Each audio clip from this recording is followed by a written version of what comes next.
Cordial saludo para todos.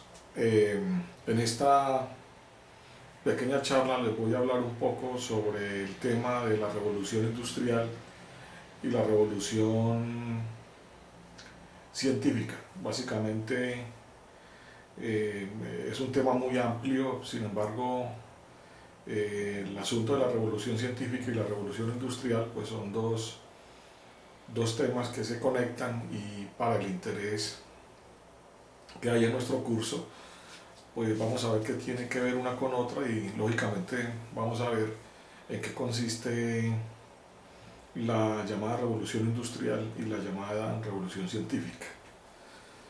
Comencemos en orden cronológico. Vamos a hablar primero de la revolución científica.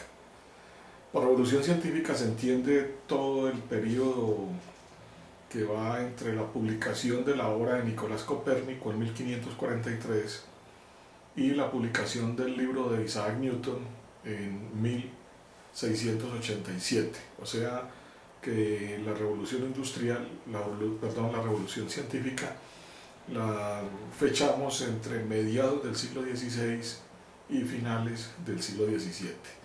Esta es una época que se caracteriza por tener una enorme producción científica, por la invención, la caracterización y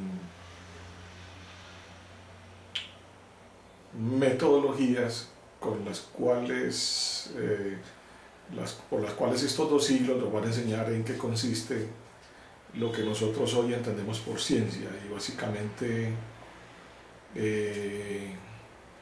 aunque nosotros hoy en pleno siglo XXI tenemos un concepto de ciencia mucho más amplio, de todas maneras, en general el concepto de ciencia que nosotros manejamos corresponde al forjado por los europeos entre Copérnico y Newton entre los siglos XVI y XVII. La importancia de la llamada revolución científica radica además en que esta producción intelectual o producción en ciencia, particularmente en física matemáticas, va a ser de las universidades europeas importantes centros de investigación que van a desembocar en la superioridad de la tecnología europea en todos los sentidos. Tecnología que los europeos van a llevar allí donde comenzarán a ir, porque contemporáneamente a la revolución científica el mundo conocido va a ser más grande. Ya para 1543, que es el año de la publicación del libro de Copérnico, ya para esa época ya llevamos más o menos 50 años del descubrimiento de América. Ya para esa época los portugueses han descubierto las costas occidentales del África, es decir, todos los territorios al sur del Sahara que no habían sido conocidos por los europeos. Por lo tanto, en los mapas y la idea de la extensión del mundo africano, la totalidad de África, no está todavía en la mentalidad de los europeos.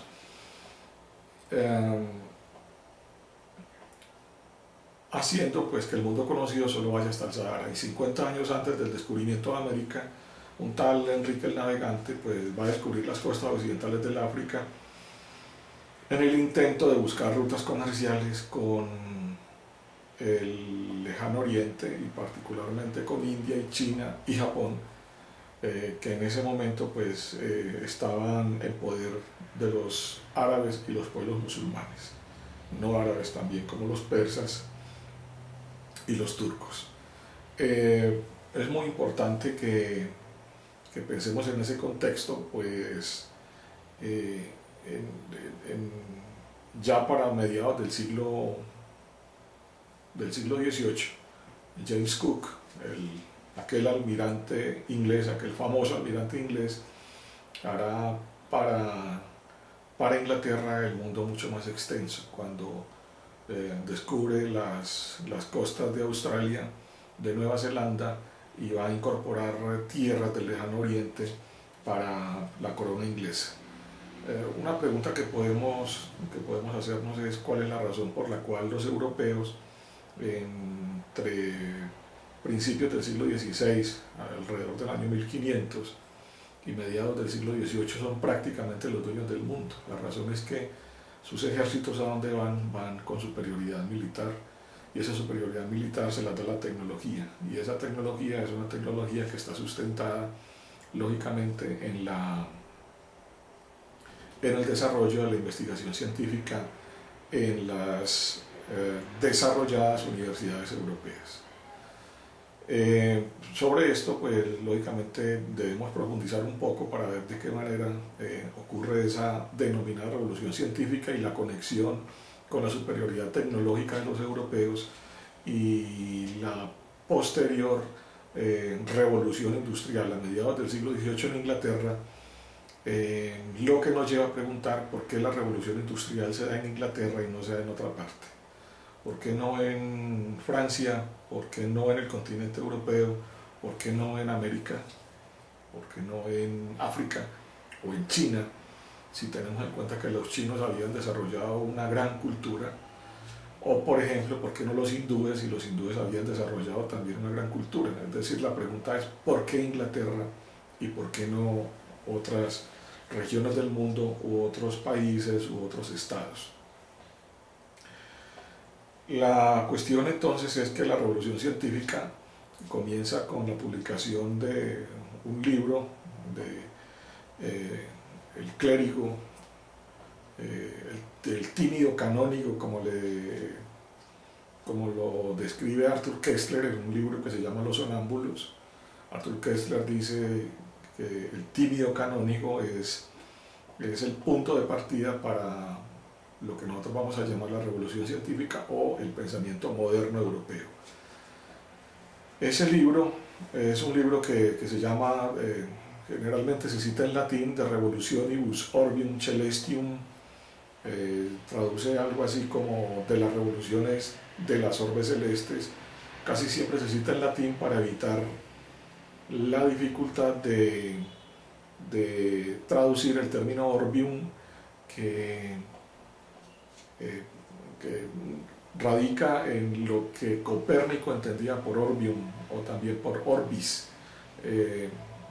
Si decimos orbium, orbis, en Copérnico es porque Copérnico recibió dos tradiciones astronómicas importantes. En primer lugar, la tradición astronómica de Aristóteles y en segundo lugar, la tradición astronómica matemática de Claudio Ptolomeo. En la idea que tiene Aristóteles del mundo, del universo,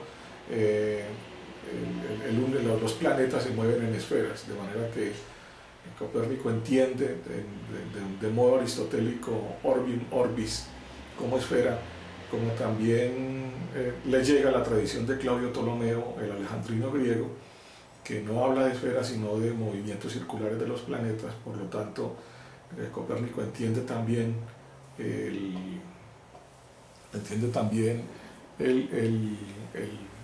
movimiento de los planetas como círculo, como esfera y como círculo. Entonces, indistintamente usa los dos términos, de manera que podemos decir de las revoluciones de las esferas celestes en sentido aristotélico o de las revoluciones de los círculos celestes en sentido ptolemaico. Es muy importante también que consideremos que toda la ciencia que nosotros tenemos hoy, desde las luminarias que nos alumbran de noche, a los autos, a los aviones, los viajes espaciales, los computadores, los teléfonos celulares, todo eso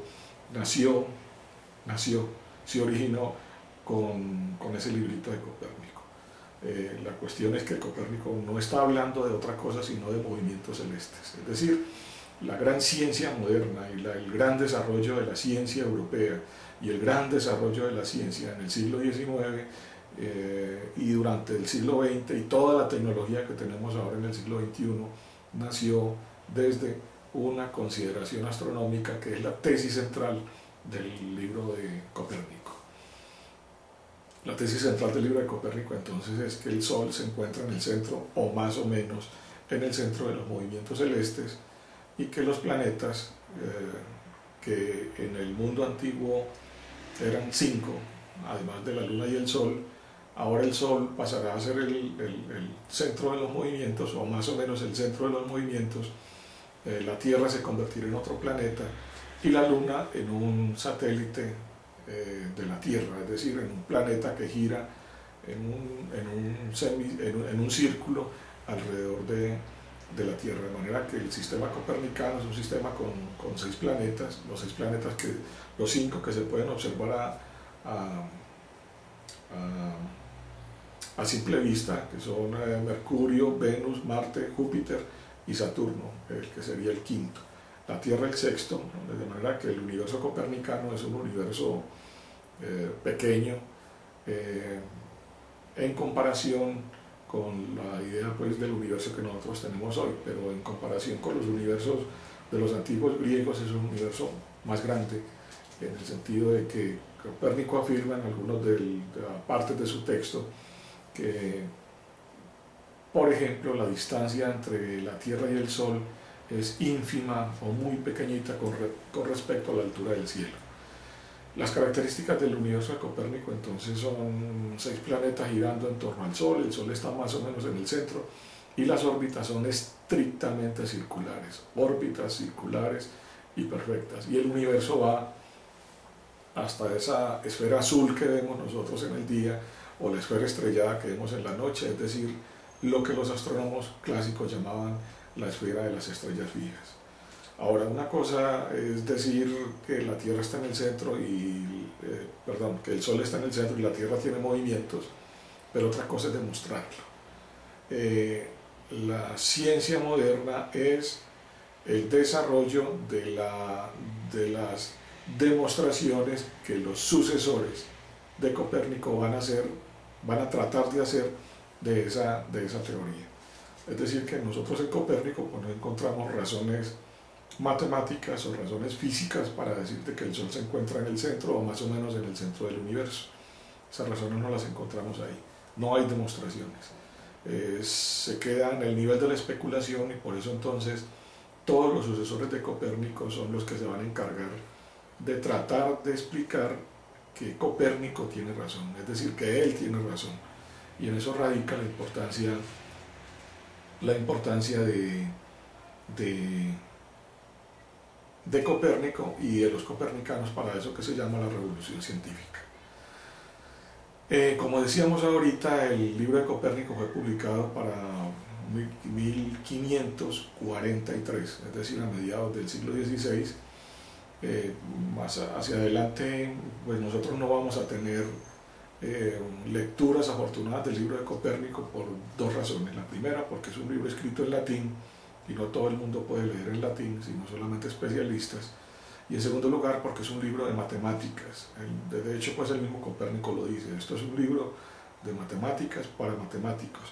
Por lo tanto, a los contemporáneos les quedaba muy difícil leer a Copérnico, entenderlo, de manera que los que podían leerlo y entenderlo eran personas muy capaces, personas muy educadas y muy preparadas. Dentro del seno de la Iglesia, particularmente de la Iglesia Católica, porque ya para 1543 tenemos una división, tenemos ya dos divisiones del cristianismo tradicional que tienen que ver con cuestiones doctrinales y que harán que Europa entre no solo a dividirse, sino también a que entren guerras, unas largas guerras religiosas que se van a presentar durante mucho tiempo.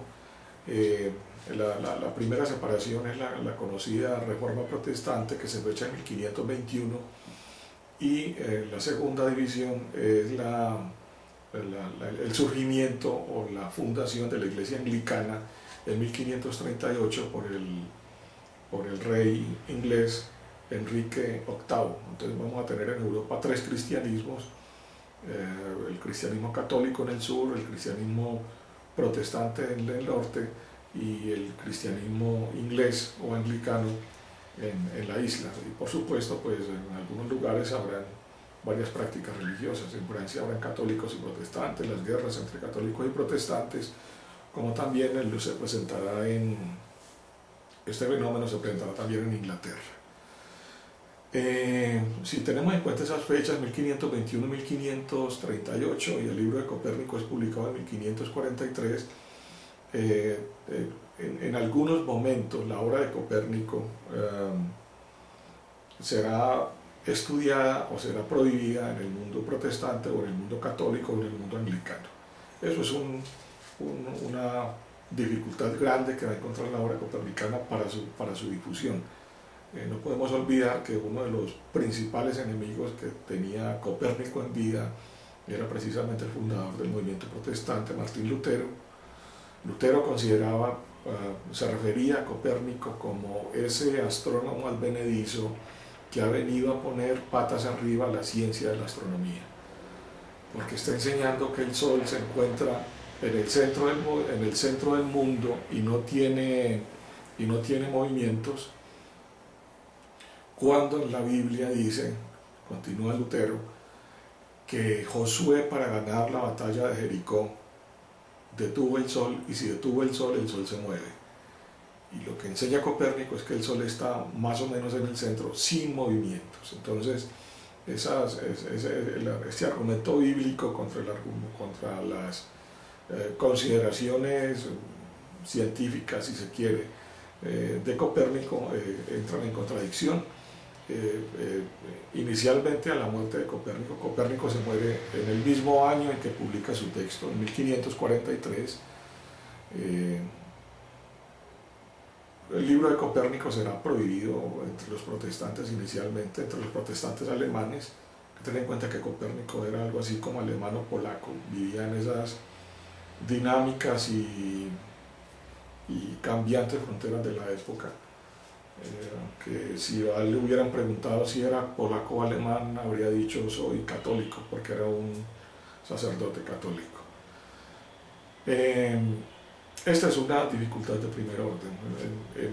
Como sabemos también, la Iglesia Católica entra en un movimiento llamado la Contrarreforma, que tiene que ver particularmente con el fortalecer el mundo católico frente al mundo protestante, y en ese fortalecimiento el Papa Pablo III funda la Orden de los Jesuitas. Los jesuitas van a tener la tarea en Roma de estudiar la obra de Copérnico, enseñarla y detectar posibles herejías que hayan en su obra. Lo que va a salir de todo este asunto de los jesuitas es que ellos se van a convertir en los expertos de la obra copernicana, y no solamente en eso, sino que entre los jesuitas habrán matemáticos y astrónomos muy importantes que enseñarán en el llamado Colegio Romano. En este orden de ideas, por eso nosotros no vamos a encontrar después de 1543 inmediatamente un importante copernicano. El primer copernicano importante declarado, pero que no se preocupa mucho por demostrar que Copérnico tiene razón, es Giordano Bruno. Giordano Bruno era un monje dominico, muy polémico, que por problemas que tiene en su república, en el lugar donde nace, en la República de Venecia, en algún momento escapa al mundo protestante, en el mundo protestante tiene dificultades, luego va a Inglaterra, y estando en Inglaterra hacia 1594 y 1595 publica casi toda su obra. Dentro de toda su obra podemos mencionar dos libros que son muy importantes. Uno que se llama Sobre el infinito universo y los mundos, y el otro que se llama La cena de las cenizas. Los dos libros son dos diálogos muy parecidos y tratan el mismo asunto. Son diálogos al estilo de los diálogos de Platón, en donde participa, por supuesto, un filósofo que es el portador de la filosofía de Giordano Bruno, uno que es aristotélico, que para ridiculizarlo, Bruno pues lo hace aparentar como un individuo que no es muy bueno para pensar por sí mismo.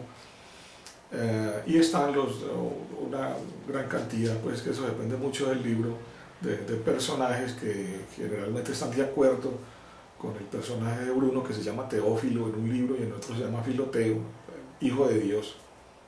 Cualquiera de los dos significa lo mismo.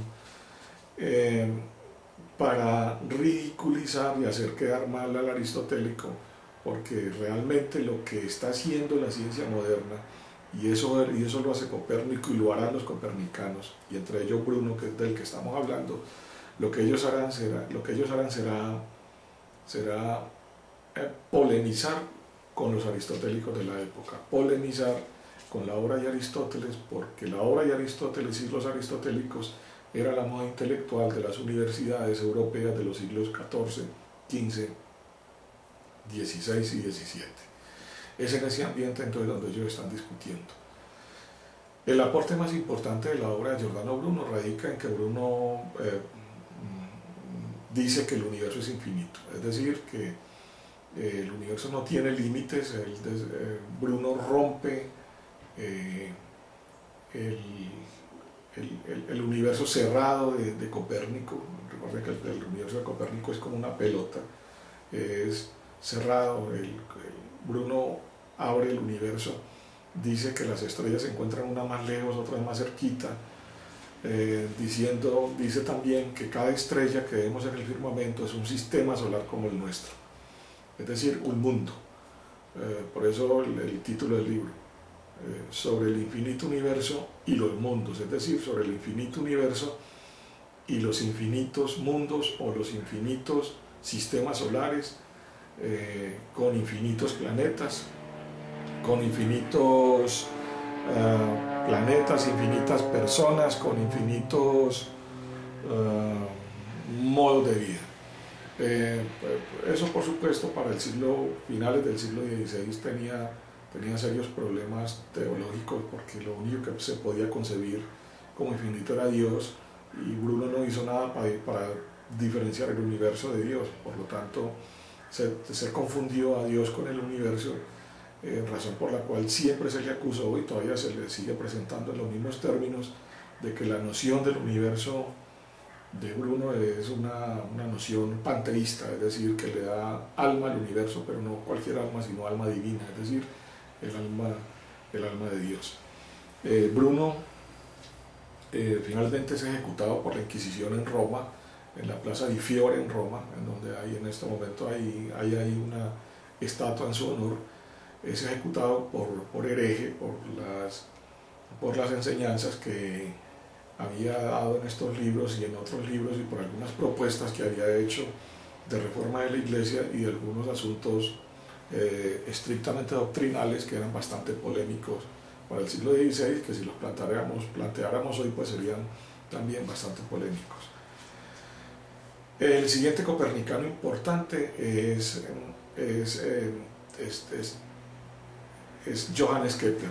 Ahora, para hablar de Kepler, primero me debo referir a un personaje muy importante, un observador astronómico de finales del siglo XVI, finales del siglo XVI, sí, de finales del siglo XVI. Su nombre es Tycho Brahe, o algunos le dicen Tycho Brahe, que es un astrónomo que se dedicó durante más o menos 30 o 40 años a observar detenidamente los movimientos celestes con un gran equipo de astrónomos que trabajaban para él, y él los pagaba. En algún momento en Dinamarca llegó a comprar una isla y la convirtió en un observatorio astronómico, hasta que más adelante el emperador Rodolfo lo llamó a Praga, y en Praga se convierte en el astrónomo imperial, en el astrólogo imperial, es decir, es a la vez astrónomo, pero es a la vez el que le hace los horóscopos al emperador y a la clase noble. Tycho Brahe registró exhaustivamente durante 30 años más o menos los movimientos de los planetas. Un planeta particularmente era muy problemático. Ese planeta es Marte. Es decir, Marte no permitía que sus movimientos fueran descritos con círculos, y todo modelo matemático o incluso especulativo que intentaba explicar los movimientos de Marte siempre fracasó. Kepler lo dice en un librito que escribió en 1597. Kepler dice, Kepler, el gran vencedor de todas las estratagemas y de las trampas que le pusieron y rompió todos los instrumentos de todos los astrónomos antiguos. La cuestión es que para 1597 Kepler publica un librito que se llama El secreto del universo, en latín sería el Mysterium Cosmographicum, en donde él se pregunta por qué Dios creó 6 planetas y no creó más o menos planetas. Es decir, ¿por qué 6 planetas? Y se da cuenta de que la pregunta que se sigue de por qué creó 6 planetas es por qué hay tanta distancia entre Marte y Júpiter y entre Júpiter y Saturno, y por qué hay tan poquita distancia entre Mercurio y Venus y la Tierra y Marte. Y llega a la conclusión que es que Dios, en el momento de la creación del mundo, metió entre planeta y planeta un sólido regular. La idea de Kepler, que es una idea que se acerca además a su formación como un pastor protestante. Kepler es un pastor protestante, educado para tener una parroquia. Es que la mente de Dios es la mente de un matemático, y solamente un matemático, un geómetra, Dios, pudo haber creado el universo tal y como lo creó. Es decir, con regularidad numérica, con armonía, con proporción de las distancias entre planeta y planeta con los sólidos regulares. Los sólidos regulares son 5 figuras geométricas que los antiguos pitagóricos habían descubierto y habían trabajado. Sólido regular significa que es una figura geométrica que por donde uno se le mire es exactamente igual, es decir, que cualquier lado le sirve de base. Como sólido es una figura tridimensional, y los sólidos regulares son 5. Para nosotros, uno muy conocido que es el cubo, otro muy conocido que es la pirámide de base triangular, que tiene 3 lados, 4 lados, la base, y si lo volteamos 3 lados y 4 lados, queda exactamente igual. El otro es el octaedro, el otro el icosaedro y el otro el dodecaedro. Entonces Kepler, entre esfera, los planetas para Kepler se mueven en esferas concéntricas. Imaginémonos una cebolla que le hacemos un corte transversal, vemos capitas concéntricas. Esas capas concéntricas son en lo que ellos entienden más o menos por esferas. Los planetas se mueven en esas esferas, y para Kepler, entre esfera y esfera, es decir, entre capa y capa, hay un sólido regular. Ese libro fue publicado para 1597, y los europeos en general leyeron ese libro. Los 2 europeos más importantes que leyeron el libro fueron el observador astronómico Tycho Brahe y el otro Galileo Galilei. Ya ustedes se van dando cuenta de que toda esta gente que voy a mencionar, que he mencionado y voy a seguir mencionando, están todos en el mismo tiempo, en un periodo. Es un periodo intelectual muy, muy importante. Es ahí donde nace nuestra visión del mundo, nuestra ciencia. La forma en que nosotros vivimos hoy se la debemos a estos trabajos, o si ustedes quieren, a estos desarrollos.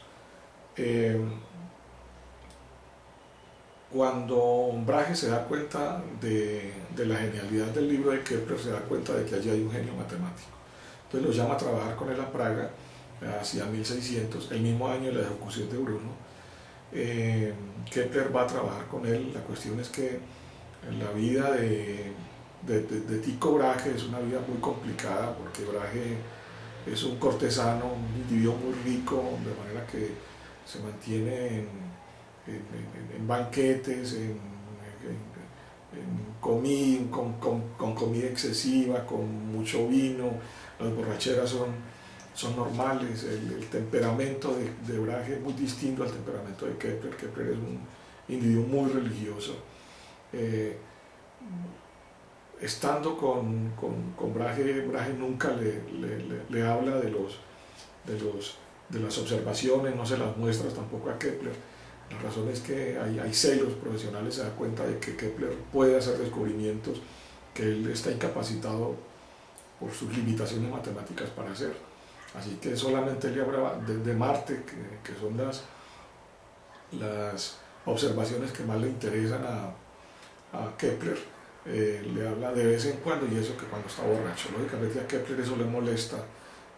Se va a su casa y que Brahe vuelve y le dice que venga a trabajar con él, vuelve y trabaja con él, y en estos ires y venires Brahe hacia 1601 muere atragantado con vino y comida. Muere prácticamente ahogado en una borrachera. Este evento es fundamental porque el emperador Rodolfo nombrará como astrónomo imperial a Johannes Kepler. Kepler en ese momento, después de 1601, tiene acceso a todas las observaciones astronómicas de Brahe. Y en 8 años, en 1609, publica una obra que va a ser fundamental en la historia de las ciencias. Esa obra se llama La Astronomía Nova. La Astronomía Nova es un libro de 1609 y este libro es donde aparecen las dos primeras leyes del movimiento planetario. Lógicamente no aparecen como leyes como nosotros las conocemos hoy, sino que aparecen en largas exposiciones. La posteridad pues las resumió en 2 leyes. Esas 2 leyes son las enseñadas y conocidas tradicionalmente. Por ejemplo, la primera ley, que es la que dice que la órbita de un planeta es una elipse con el Sol en uno de sus focos, es decir, que los planetas se mueven en elipses y el Sol está completamente descentrado a un lado de la elipse, en uno de sus focos. Kepler descubre para la ciencia de la época y para toda la tradición como nosotros hoy, descubre que los planetas se mueven en elipses, no se mueven en círculos como pensaban Copérnico y pensaba toda la antigüedad. La segunda ley dice que, se conoce como la ley de áreas, dice que un planeta barre áreas iguales en tiempos iguales. La cuestión es que lo que quiere decir es que un planeta en proximidades del Sol se acelera, y cuando se comienza a alejar del Sol se desacelera y tiene su velocidad mínima cuando se encuentra en el punto más lejano del Sol, y cuando se está acercando al Sol se acelera otra vez. Kepler decía, es como si el Sol alara al planeta hacia sí y empieza a especular, como con lazos invisibles, y llega a la conclusión de que el Sol ala el planeta hacia sí por lo que él llama una fuerza magnética. Allí nosotros tenemos implícita una teoría de la gravitación, pero Kepler todavía no tiene los instrumentos necesarios para poder demostrar esa teoría de la gravitación. Tendríamos que esperar 80 y punta de años más hasta que Newton hiciera una teoría de la gravitación apoyado en esa idea de Kepler. 10 años después, en 1619, publica otro libro que se llama De Harmonice Mundi, traducido como El Mundo Armónico, en donde expone la tercera ley del movimiento planetario. Esa tercera ley dice que el cuadrado del período de un planeta es proporcional al cubo de su distancia media del Sol. Allí tenemos dos cosas muy importantes: período y distancia media del planeta al Sol. Distancia media es la suma de los dos, de la distancia mayor y la distancia menor del Sol al planeta dividida por 2. El cuadrado del período del planeta es proporcional al cubo de su distancia media al Sol. Eso es una fórmula matemática. Eso quiere decir que si yo conozco uno de los dos datos, ya sea período, que es tiempo, o distancia media, que es espacio, puedo saber lo otro. La cuestión es que desde los antiguos egipcios y babilonios se sabía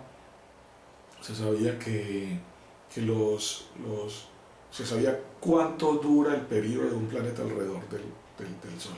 Nosotros, pues en los antiguos se decía de la Tierra, ¿cierto? Pero el periodo es el mismo. Mercurio 3 meses, Venus 9 meses, la Tierra 1 año, Marte 2 años, Júpiter 12 años y Saturno 30 años. con ese dato del período al cuadrado, se puede saber cuál es la distancia de ese planeta al Sol, la distancia media. Es decir, que nosotros no necesitamos montarnos en una nave espacial para saber a qué distancia se encuentra un planeta de la Tierra, perdón, un planeta del Sol. No necesitamos montarnos en una nave espacial, eso lo sabemos con una fórmula matemática. Esa es la gran genialidad de Kepler, esa es la gran importancia de Kepler. Contemporáneamente a Kepler, en 1609, Galileo estaba haciendo observaciones astronómicas. En Navidad del 609 y en enero de 1610, Galileo apunta el telescopio al cielo y apunta ese telescopio y descubre básicamente tres cosas que expone en un librito que publica en 1610 que se conoce como Sidereus Nuncius, generalmente cuando se cita en latín, pero también lo conocemos como el mensajero de las estrellas. Copérnico perdón, mis disculpas, Galileo en el mensajero de las estrellas expone tres descubrimientos que hizo con su telescopio. Hay un dato importante antes de ir a los descubrimientos, es que Galileo no descubre el telescopio.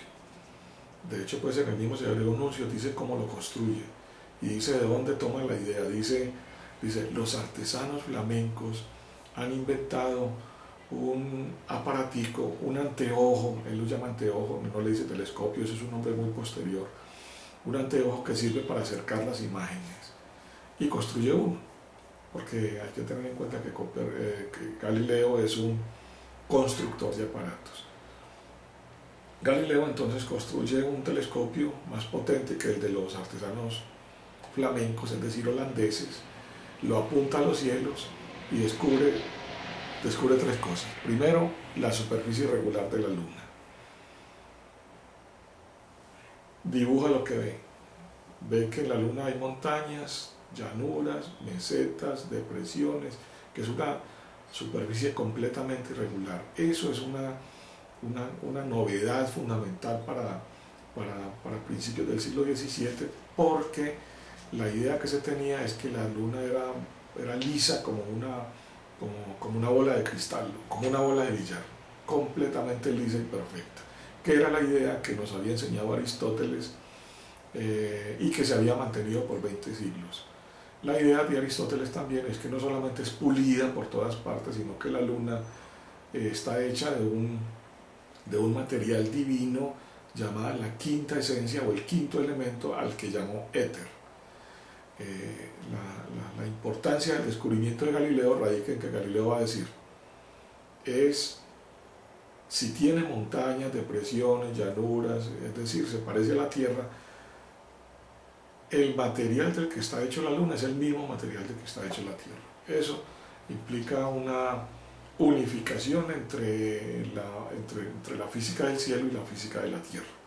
No son dos mundos diferentes, son mundos que se parecen. Ese es el primer descubrimiento. El segundo descubrimiento son 4 estrellas o satélites o planetas que giran alrededor de Júpiter. Ese descubrimiento es muy importante porque,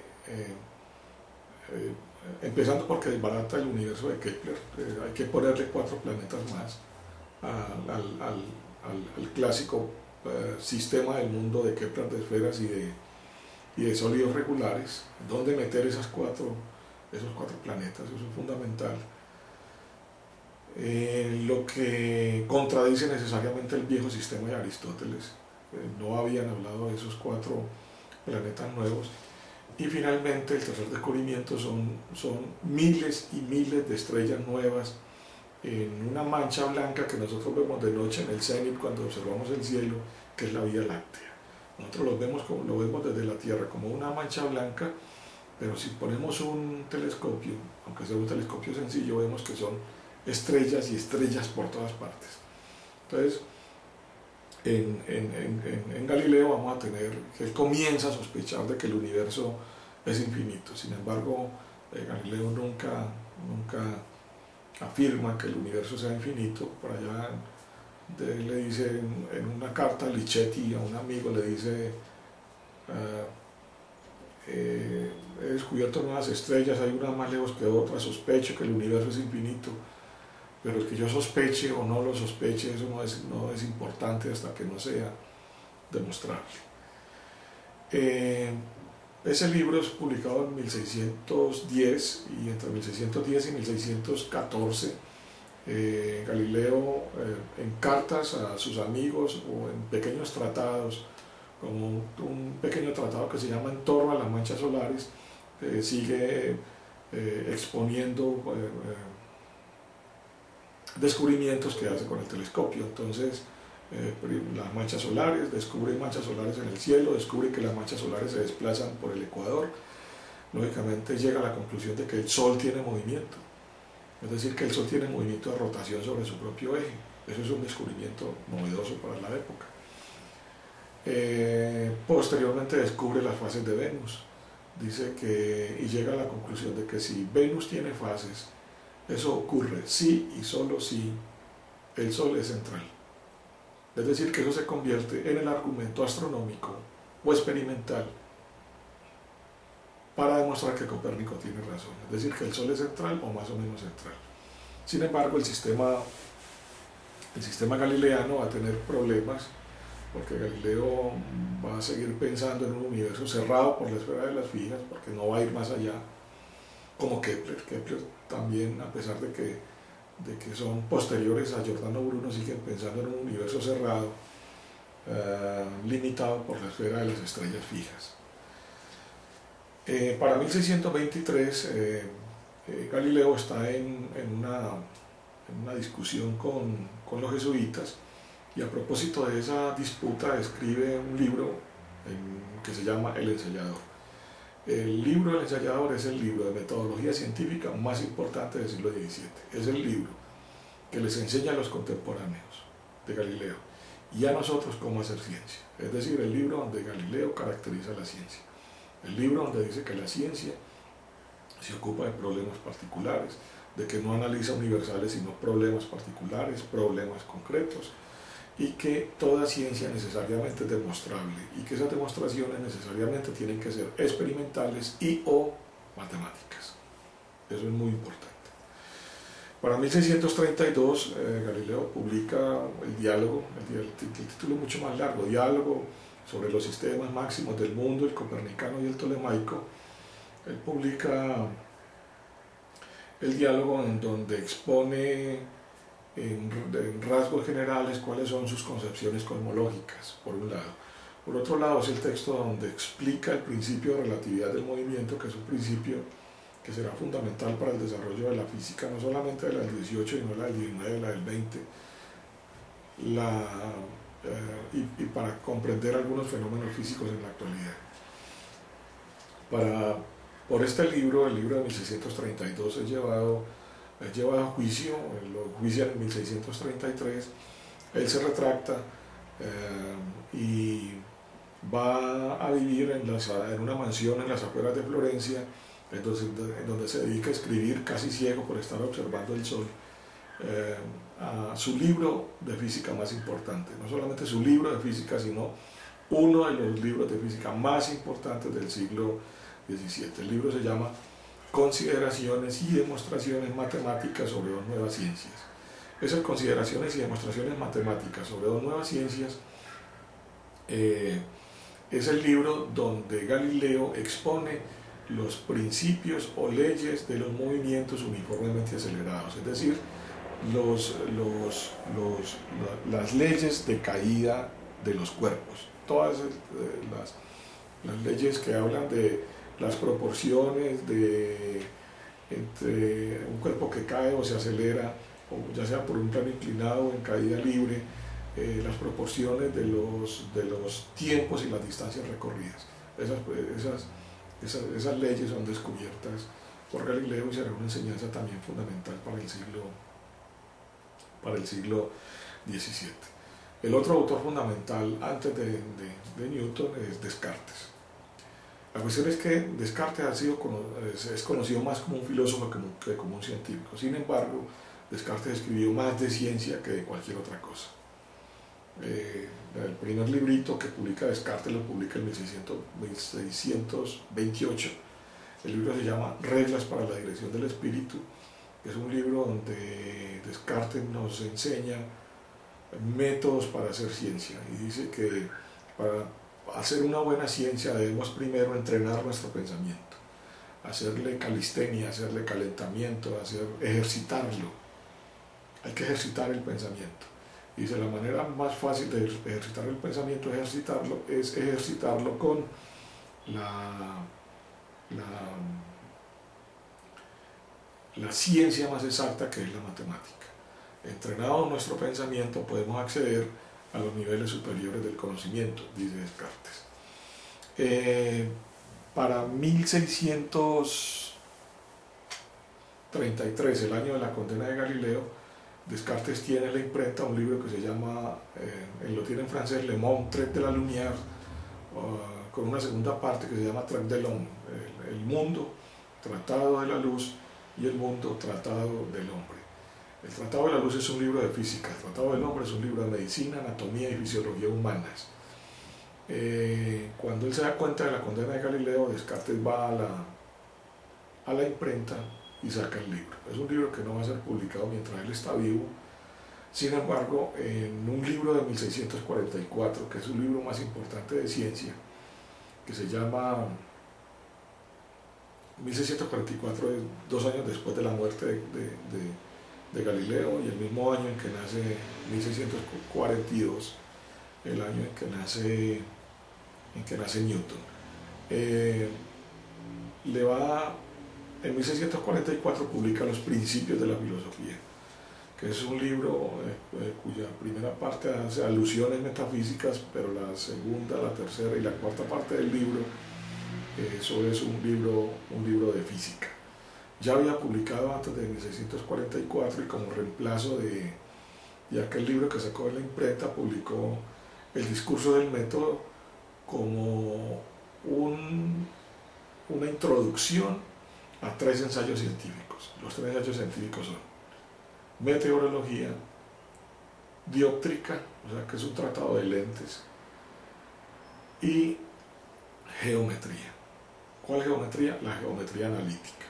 Es decir, Descartes inventa la geometría analítica, la geometría necesaria para nosotros poder comprender fenómenos físicos fundamentales, es decir, fenómenos físicos que podemos describir en coordenadas XY o en coordenadas espaciotemporales o en un espacio tridimensional en coordenadas XYZ, es decir, trayectorias de movimientos y ubicación de cuerpos en el espacio, cuerpos necesariamente tridimensionales en el caso de las coordenadas tridimensionales.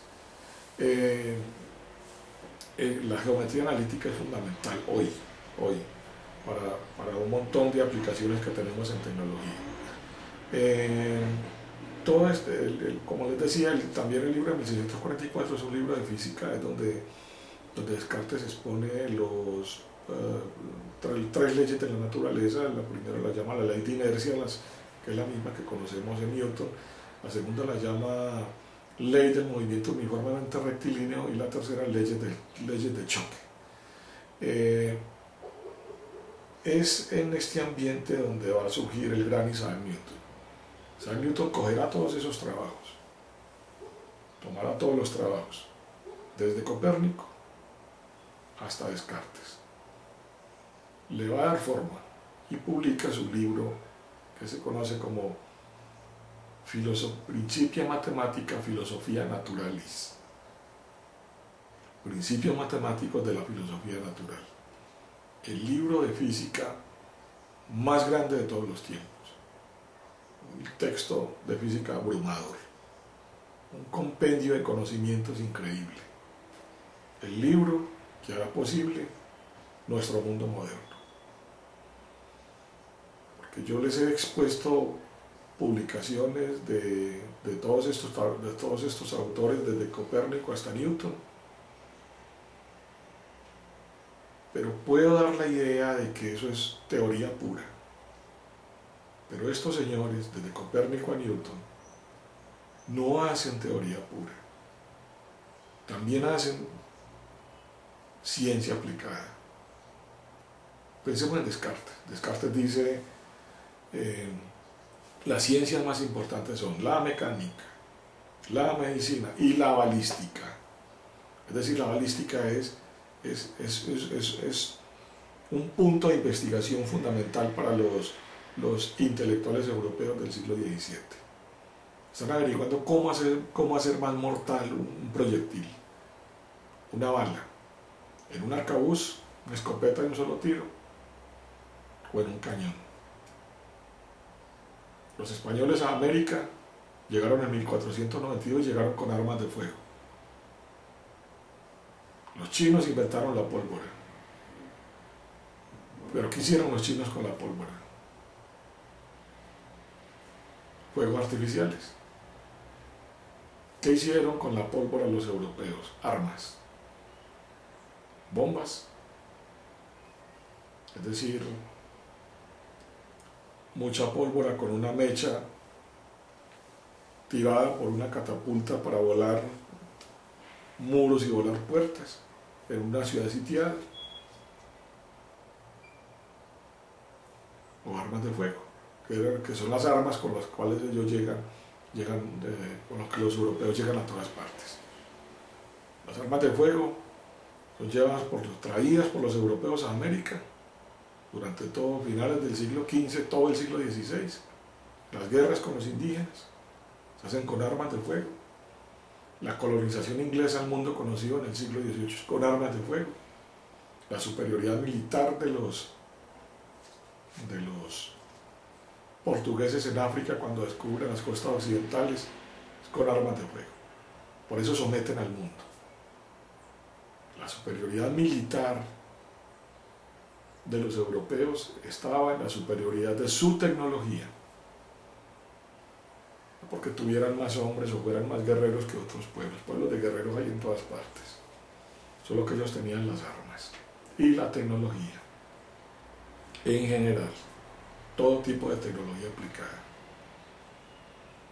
Galileo descubre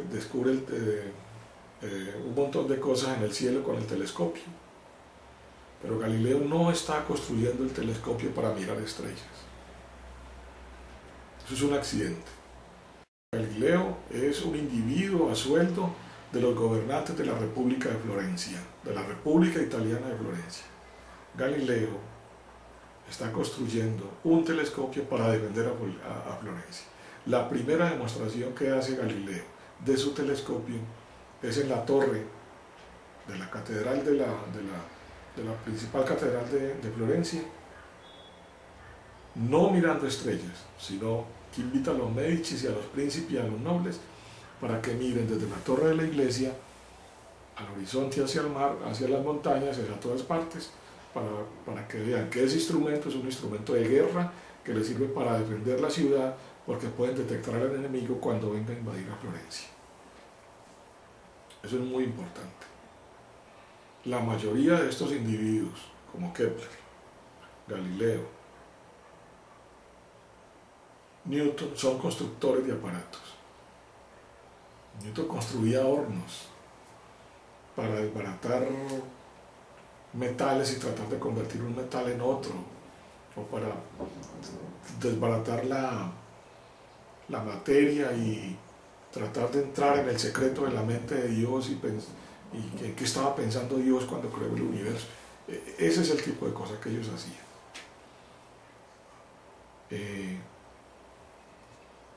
Cuando Newton publica sus libros se va a convertir en una especie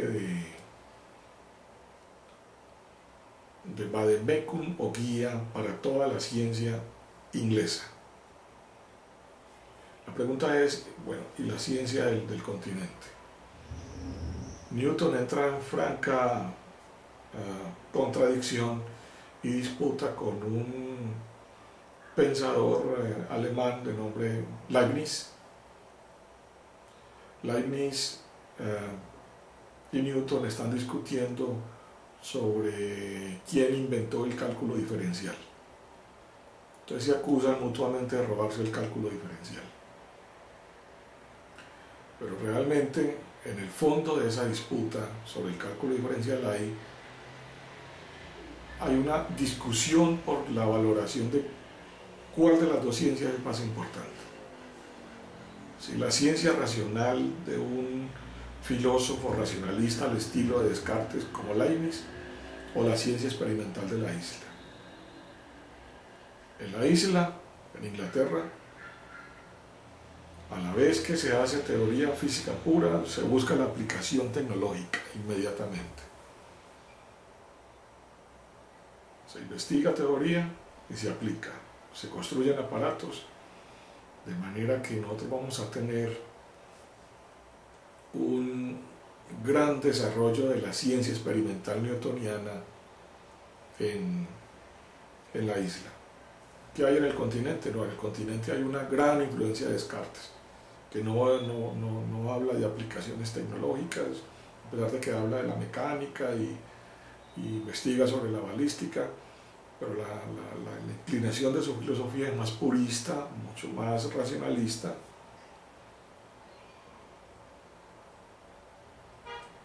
Newton es nombrado el presidente de la Royal Society, es decir, de la Real Academia de Ciencias de Inglaterra, y en las universidades de Inglaterra pone a sus amigos y a sus estudiantes que empezarán a enseñar en Inglaterra ciencia newtoniana y esa forma particular de hacer ciencia experimental. Edmundo Halley, Samuel Clarke y otros. Edmundo Halley, el del cometa. Empiezan a enseñar la física newtoniana. En el continente, en el siglo XVIII, hay un interesado en la obra de Newton. Y ese interesado en la obra de Newton, que además se quiere convertir en una especie de propagador de la ciencia newtoniana, no es un físico o un matemático, es un poeta. Me refiero a Voltaire. Lo conocemos como dramaturgo, como literato, pero no como físico o matemático. Sin embargo, un amante que tenía que se llamaba Madame Chatelet le compra una mansión, le consigue profesores de matemáticas, profesores de física para entender a Newton. No solo lo entiende, sino que escribió un librito que se llama Los Elementos, eso se puede consultar y se puede leer hoy, Los Elementos de Voltaire, en donde él habla de la grandiosa ciencia newtoniana, convirtiéndose en el principal propagandista de la obra newtoniana en el continente. Pero es poco, influencia poco al pensamiento del continente. Vamos a tener en la isla inglesa un gran desarrollo de la ciencia experimental. Ese evento, es lo que hace posible y resuelve la pregunta que hacíamos al principio, lo que hace posible la revolución industrial en Inglaterra a mediados del siglo XVIII. Es decir, su tradición intelectual y su tradición científica. Newtoniana, básicamente newtoniana. En las universidades inglesas se enseña a experimentar, se enseña ciencia y se enseñan ciencias aplicadas. Ciencias aplicadas en tecnología. En las universidades del continente depende de la universidad. No hay una franca inclinación hacia la experimentación.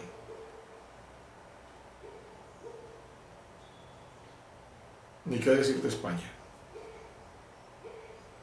En España tenemos todavía para el siglo XVIII universidades de corte medieval, por toda la influencia de los reyes católicos del siglo XVI y del siglo XVII. Esa es incluso la diferencia fundamental que hay entre Estados Unidos hoy y las colonias españolas. Estados Unidos es una extensión de Inglaterra,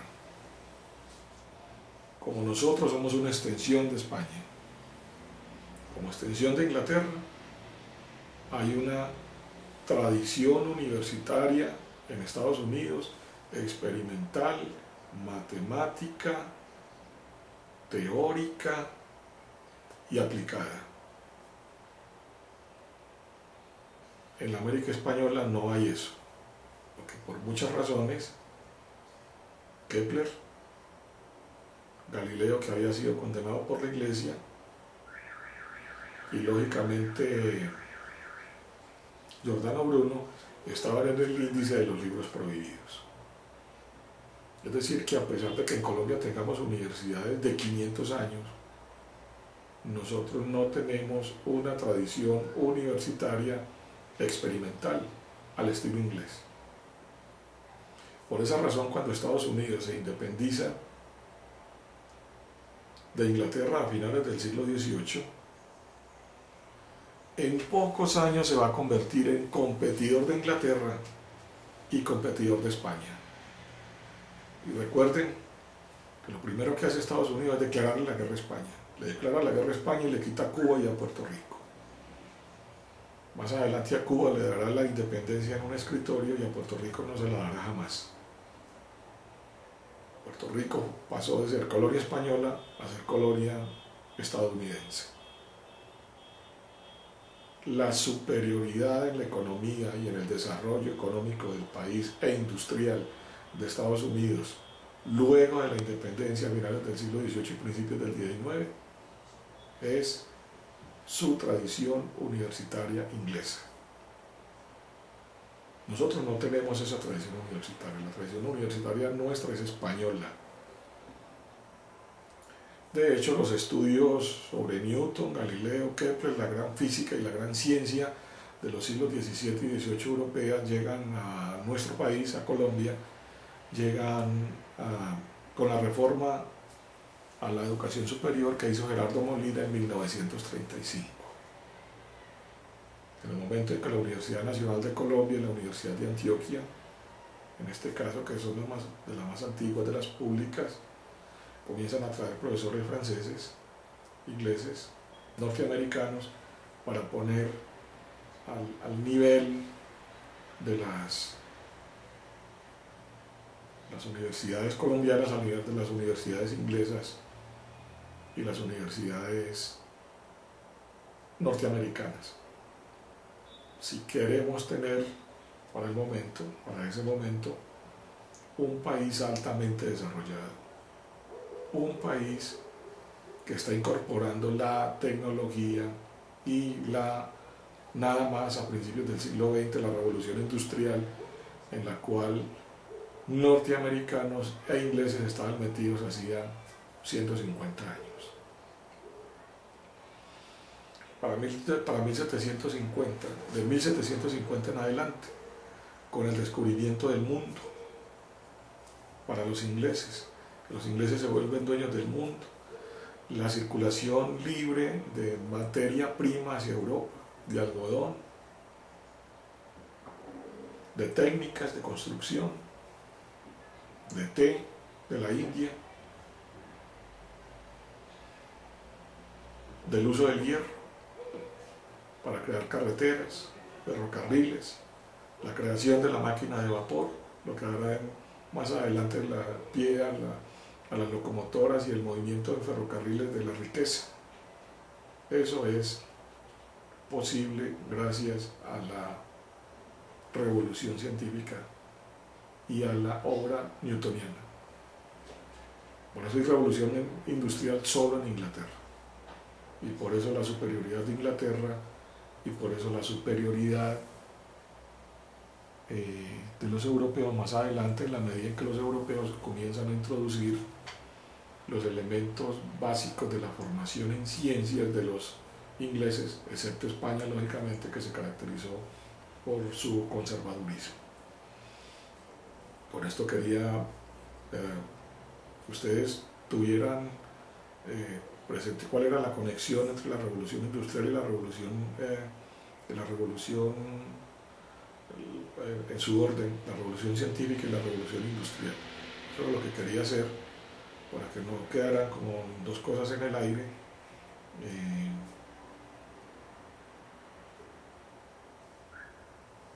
Con esto termino. Muchas gracias y espero haberles aclarado algunos asuntos. Que estén muy bien.